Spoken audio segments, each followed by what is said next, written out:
couldn't live without me, but she thought if she could just break it off for like 3 months and have absolutely no contact, that that maybe she wouldn't love me anymore. It didn't work. I respected her wishes several times when these things happened. Um, Her family was nice to me, but according to what she would tell me, like things that they were like trying to tear us apart. Um,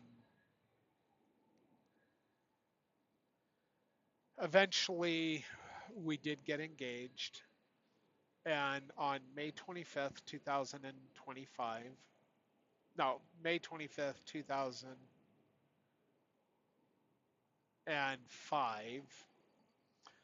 we had scheduled a sealing in the Salt Lake Temple. And that morning, she broke it off with me. As far as the wedding goes, in July of 2005, I just had had enough, and I broke things off with her completely. Um, in November, or no, January of 2005, um, I sold my house um, and moved to St. George, Utah, because I needed a change of scenery. Plus, my dad lived there, and I wanted to try to get to know him. So I moved down to St. George and um, and worked for Barney Trucking, hauling belly dumps, gypsum, and fly ash with air slides. So anyway, all right. So I'm down there. I'm getting to know, and I'm actually getting to know my dad. And let me think. I think I'm getting some timelines mixed up. I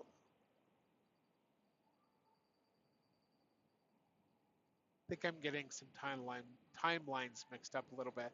We did have the date for our sealing in the Salt Lake Temple on May 25th, 2005. Oh, you know what? I think I moved down there in 2004. Okay, so during one of our breakups, I did move down. So I think I moved down there in January of 2005. But we'd get back. We were on and off again for many years. Anyway, so I remember I used to drive my car up.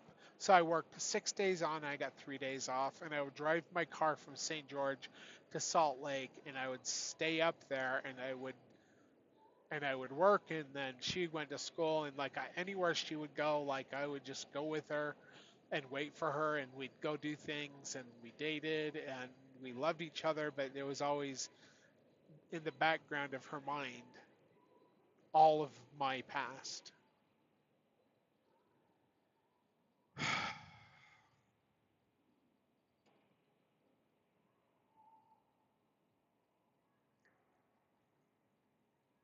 In July of 2005, I was done with this on again, off again thing. I did see her in November of 2005 when I was up at my mom's house. After my grandfather died, she heard that my grandfather had died, and she knew how close I was to him, and that was in November of 2005. And I met her and her new boyfriend.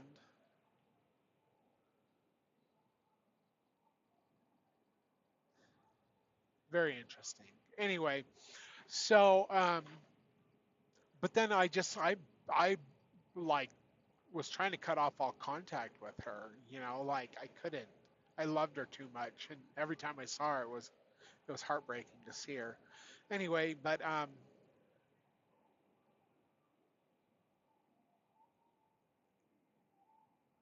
I'm just there's a lot of things going through my head right now concerning these things. Anyway, but so we did not have contact. I stayed down in St. George after that, and she had my phone number still, but I I just wouldn't answer. So on May 25th, 2006, she calls me up and I did answer because that was the day that we were supposed to get married in the sealed married in the Salt Lake Temple.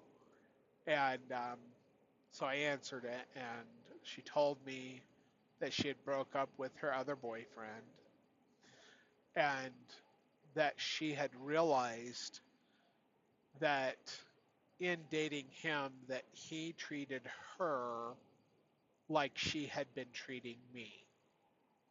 And she was very sorry about that and that she promised never to be that way ever again.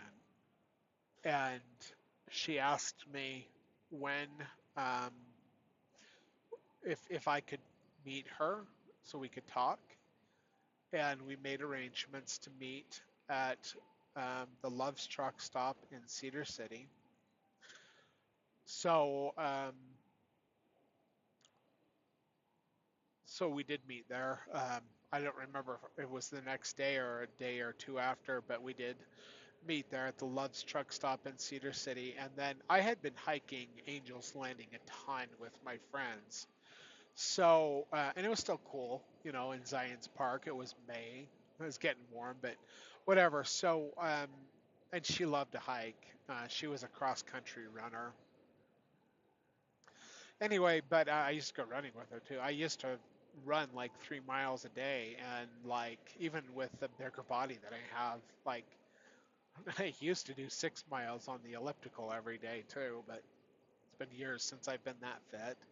Anyway, but so we went to Angel's Landing and we watched the sunset on Angel's Landing, and then we made our way down in the dark, which do not do that. It is very dangerous.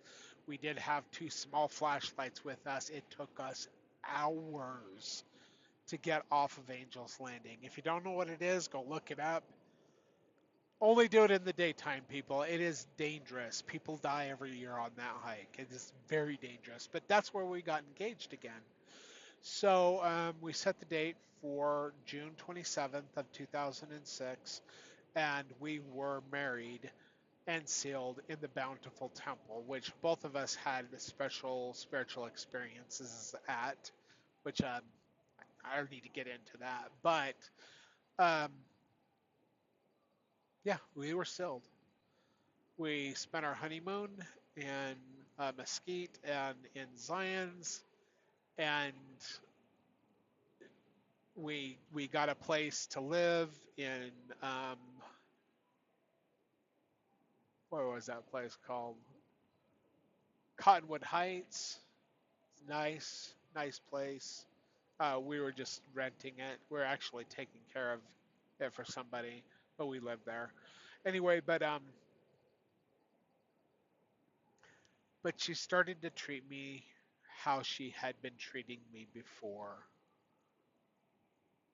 and her promise lasted about 3 days before she started reverting back to this other thing that she had been doing.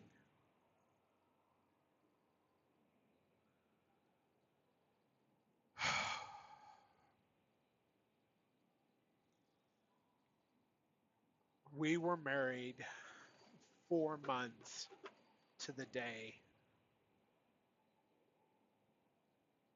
and we had an annulment on October 27th, 2006. Um,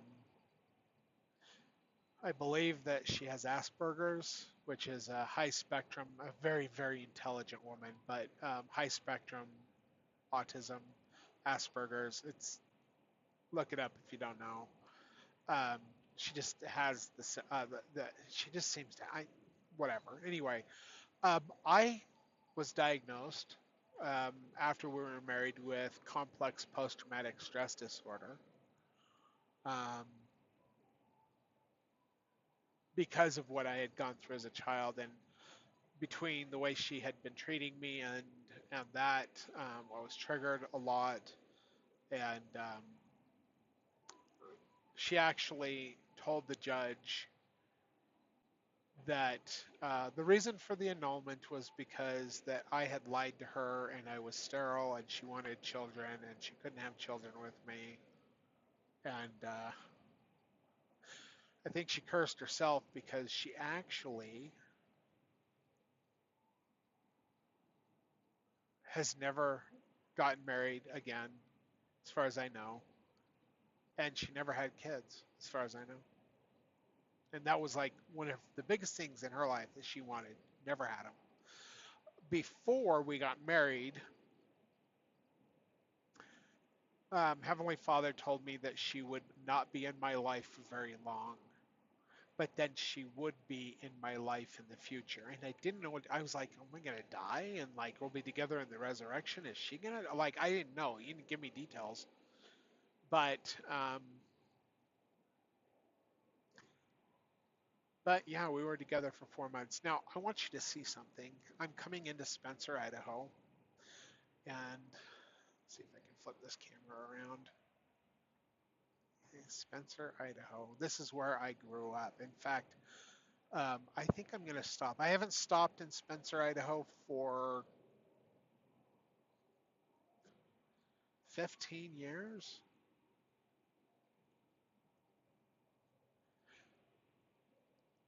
So while I'm going to pull off and yeah, just so you can see, I want to show you where I'm from here. Right lane closed ahead. Okay, is the exit available before the lane closes or after the lane closes?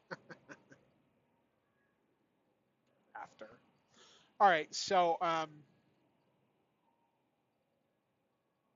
yeah, this Spencer, Idaho, Opal Country Cafe. That's Stetler's mine. Stetler died a long time ago, but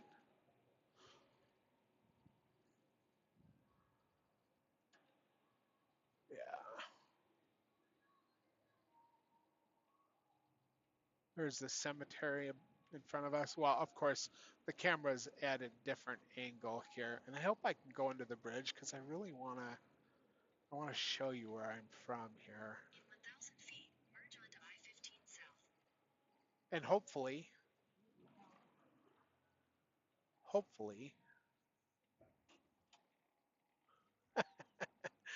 Okay, so I'm going to go underneath the underpass of I-15. My friends and I used to go under and hang out under these underpasses all the time.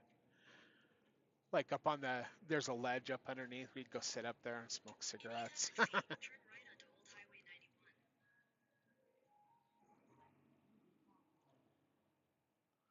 Turn off my Jake brakes here. Welcome to Spencer, Idaho, Opal capital of America. Yep, this is it. This is where I'm from. Spencer Opal Mines, that was the other mine. And they are closed. Mine is closed. All right. It's, you know, okay. There is a bell you're about to see on the camera. This is our fire department. You can see it right there. All right. And then this Opal right there. If you can see it, that was my grandparents' shop. And it's all closed because Bob never sold it to anyone.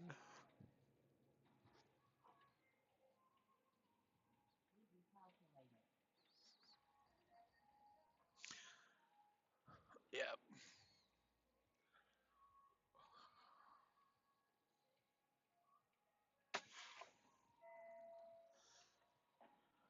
All right. All right. Let me just.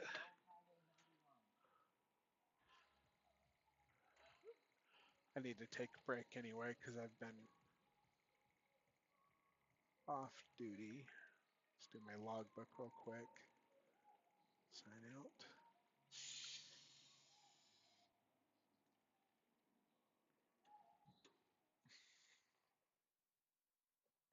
Oh my gosh.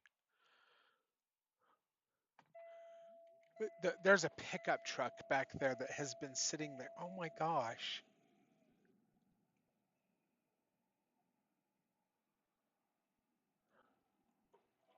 So I can't remember what this guy's name is. Yeah, okay. I'm gonna lock my doors and just walk. Actually, it's Friday and I'm supposed to be going home, but you know, I've been driving for like 252 miles without stopping. Okay. All right, so this is my grandparents' their old gas station. My grandparents put that gas tank in. This is where the post office used to be. This guy right here, he drove the bus for us. Oh my gosh, it's still the same. Um, okay, this is where we got our mail. There's a phone booth there. I don't know if there's a phone in there still or not. Oh my gosh, there's a phone in there. It's not a pay phone. It's a regular phone. Interesting. This is amazing. This is the Jetson mine. The guy who owns the Jetsons, and he died, and she was a widow. But I don't know if you can see that bird in the window. That it's not changed. I,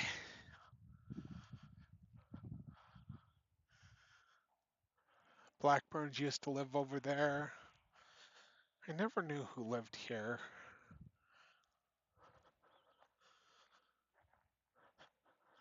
Oh my gosh. So do you see the snowplow over here? Like they had that's how they used to do the roads in town because like you'd get like 4 or 5 feet of snow here, and they used that on this thing that had these big wheels and it'd go on the tracks too. But yeah, that's the guy that works for Union Pacific lives over there. So these houses right here, the Forest Service used to own them. I think they're owned privately now. Okay, see this house here? This is where I grew up right here. These trees, they used to be little trees. There used to be a swing set on this part of the yard, and it looks like somebody actually, there's a car here. See, that windmill back there, we used to climb up that. My grandpa put it back there because, so the building right next to it, there's two buildings. One of them's a well, and the wooden one is um, yeah, it used to be the chicken coop. But there was batteries in the chicken coop, and that's changed a little bit. And I think somebody actually lives there.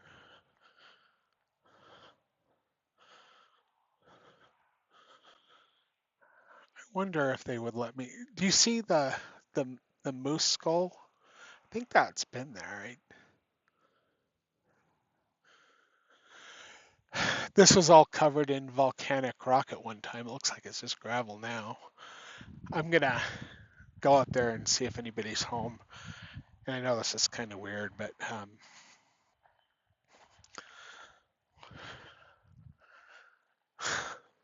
you see these ruts in the road here? We used to put dams, and the water would come down. And my grandparents had this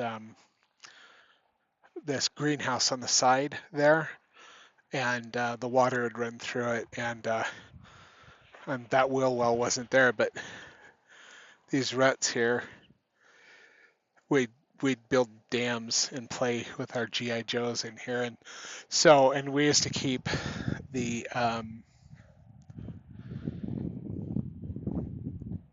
the what is it called, the bulldozer beside the house, or beside the garage there, and we had our vehicles in the garage, and it used to go straight.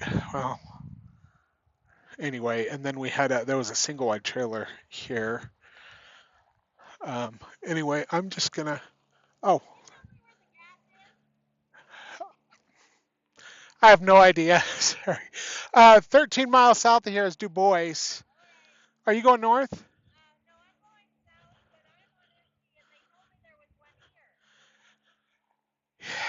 I don't know. That place has been closed for years. Yeah, I know that the Opal Mine right there, they have a cafe, but I don't know if they have gas. I grew up here. I haven't been here for like 15 years, so thanks.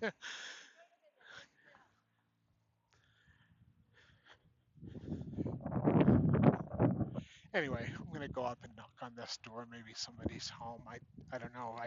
I thought the people who bought this place actually just uh,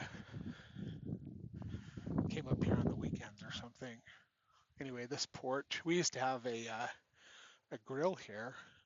Oh my gosh, it's the same door.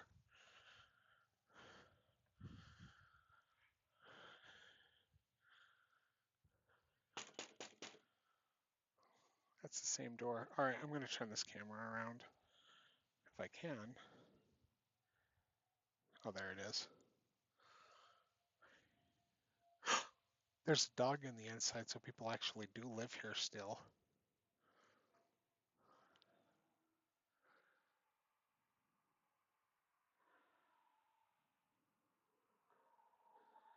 I don't think anybody's home.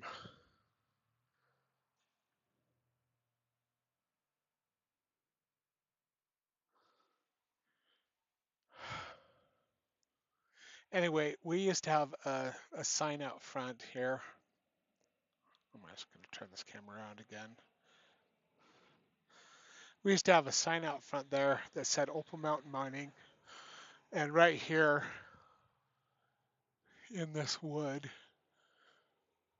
right there, and right there was a sign that hung down, and we had open and closed. It was about, I'm sorry, I'm doing this like showing you how wide it was, but I got my camera in one hand. Anyway, there was a open and closed sign, and we put it out, and people would stop. They'd come up in our driveway or stop across the street, and they would, if it was open, they would come up to the door and they would knock. I knock on the door, and that was our living room. Right here is the kitchen. That's the living room. And on the side of the living room, there was a display case. Um,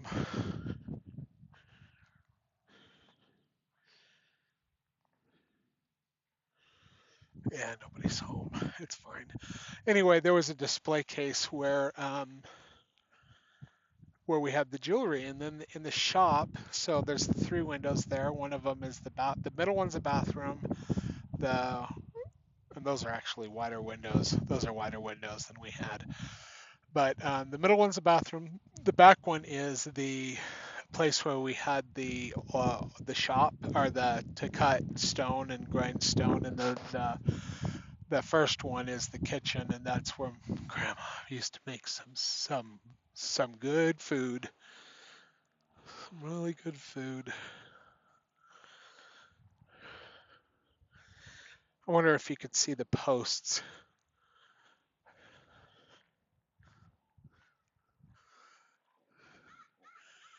Yeah, nobody's home. Anyway, oh yeah, you can still see the posts. Well, one of them. This is where the sign was, right here. And there was actually two posts. I don't know where the other one went. I don't know if it's buried or what. But hey, anyway, the Blackburns lived over there, and then the house just to the south of it, that's where my friend Ryan Sawyer lived, and his dad was um, the guy who ran the Union Pacific, the rail line here. Um, in fact, let me see. Oh, the garage is still there. So do you see the garage right down there past the sign that says Spencer? I'm gonna just open it up a little bit. So back in the day, they didn't have the trucks that ran on the rail line with the little things. They had these carts, and in there, there's a cart and like some kind of motorized device that he'd pull out and put on the rail.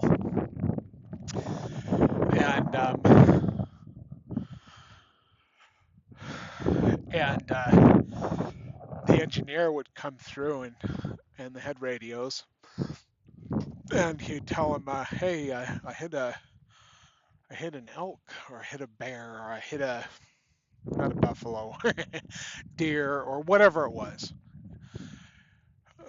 moose," and he'd get in his little caboose car thing, and he'd get his little trailer thing out, and he'd put it on the line there, and he'd go up into the canyon up there, Union Pacific, and he'd go get it, and he'd bring it back down. And then my grandpa always kept one worker on year round. He ran the bulldozer, and the bulldozer, we'd need that to clear the driveway because there was so much snow that comes through here in the wintertime. It would drift, and it'd be like 4, 5, 6 feet deep in spots.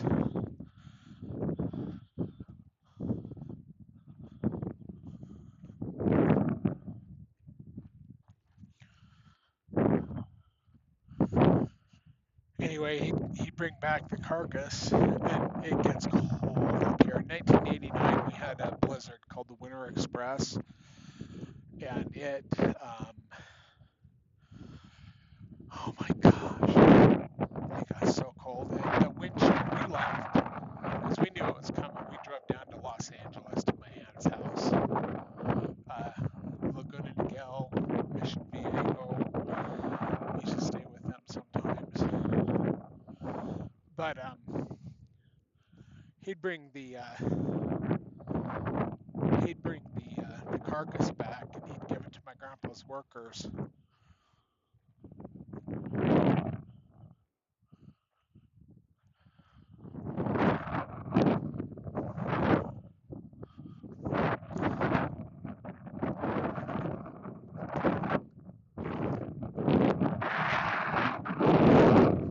Sorry about the wind. He'd give it to my grandpa's workers, and they would divide it up, and we'd split it between my grandparents would take a portion.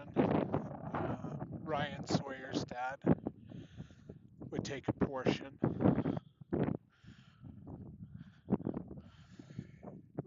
My grandpa's worker would take a portion, and Randy and Vanessa Jenkins and their mom, who was a widow, took a portion. And they lived in a house that was a strange house. Their ceilings were, I don't even know, it wouldn't be legal to build a building like this today, but they were very poor, very poor. But Randy and Vanessa were sisters, and they were my friends. And Randy and Vanessa's mom, I believe, was Beverly Jenkins, and that cemetery that we passed earlier, that's where their dad is. And I don't want to. I do got to get going out of here, but I got to show you this. It smells like home too. Hey,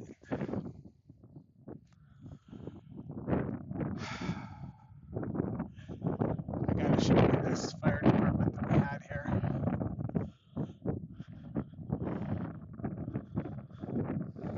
And there was never any fires except for there was a prairie fire that everybody helped out with. But small, couple small minor fires.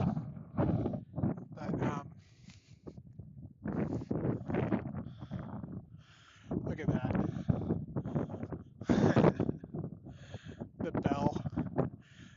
somebody come ring the bell, and everybody come out to help. And we had this old fire truck in this building here.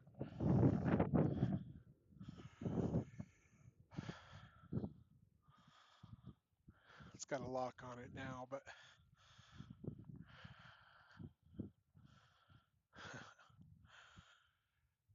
Spencer, Idaho, elevation 5,898 feet, established in 1897. Spencer Museum. That's kind of funny. I wasn't there before. No hunting in Spencer city limits. And there's a lock on the museum. Looks like a new house. That's kind of funny. Anyway, there was a trailer here that Mr. Porter lived, and he owned this home too. And eventually, I don't know what happened to Randy and Vanessa's place on the other side of the tracks, but they moved over here. This used to be the school, Spencer, the school in Spencer here, and and then so they lived here for a while. Oh, it looks like maybe somebody's home. Oh, anyway, they lived on the left portion of this house right there. The rest of it was all they had boards. Like they lived in a portion of the schoolhouse. We never went over to the other side, but this left door behind the tree here, that's where I'd go and knock on their door and see if they wanted to come out and go down to the river or go do stuff. And my cousin also lived here as well. My grandparents took my cousin, who's a little bit older than me, Casey, and so two boy cousins and two girls. Anyway, I do got to get going, but I think the people still live here that lived here, flipping lived here forever. Because that truck right there, that's a truck that I have seen in my childhood. And then there's a truck behind the building, and I can't remember what that guy's name is. Um, but these guys, they used to be pretty Michigan militia-y. I remember sitting and watching videotapes in that little living room type area right there. But yeah, my grandparents, after Gene was gone, he owned the store. We used to get candy here when I was a little kid. We'd walk down 5, 6, 7, 8, 9, 10 years old, and we'd come down and you could buy a sucker for a nickel in there.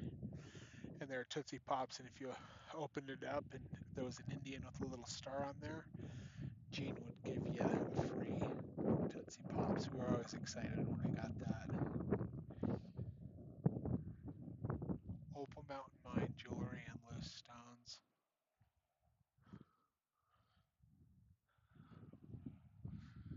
Mine's probably just sitting up there empty now.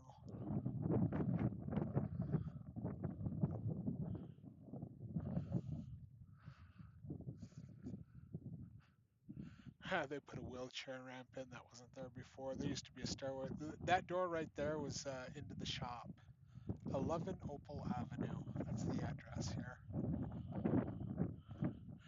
And that truck back there, let's see if you can see it. That's been the guy who lived here. And that post office, that was the post office. But the guy who lived here, he ran the school bus and he ran the post office. And that truck has been sitting there for years at this point. And it's sad to see this building closed. Bob was my grandparents' partner,